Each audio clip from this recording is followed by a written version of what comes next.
پیش ہے ہندی زبان میں اپڈیٹ۔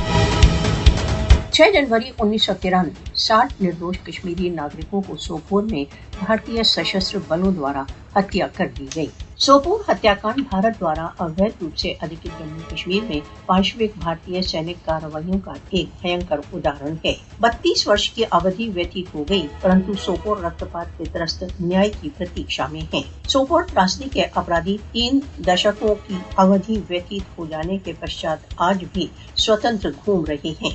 सोपोर रक्तपात की हृदय विदारक स्मृतियां आज भी कश्मीरियों का पीछा कर रही हैं। न्यूयॉर्क स्थित टाइम्स पत्रिका ने सोपोर हत्याकांड को कश्मीर के इतिहास की एक भीषण त्रासदी कहा है। भारतीय अवैध अधिकरण में कश्मीरियों को निरंतर सोपोर के प्रकार की त्रासदियों का सामना है। कश्मीर का इतिहास सोपोर रक्तपात जैसी असंख्य हत्याओं तथा रक्तपात से भरा पड़ा है। सोपोर हत्याकांड भारत द्वारा अवैध रूप से अधिकृत जम्मू कश्मीर में भारतीय बलों द्वारा किए गए भीषण अपराधों में है। भारतीय सशस्त्र बल भारत द्वारा अवैध रूप से अधिकृत जम्मू कश्मीर में 2 दर्जन से अधिक हत्याकांडों में सम्मिलित है। भारत का उद्देश्य सोपोर जैसे हत्याकांडों को बार बार दोहराकर कश्मीरियों को भयभीत करना है। भारत द्वारा अवैध रूप से अधिकृत जम्मू कश्मीर में इस प्रकार के रक्तपात भारत के तथाकथित प्रजातंत्र के यथार्थ रूप को प्रदर्शित करते हैं। सोपोर के प्रकार की दुर्घटनाएं कश्मीरियों की स्वतंत्रता की उपलब्धि से नहीं रोक सकती।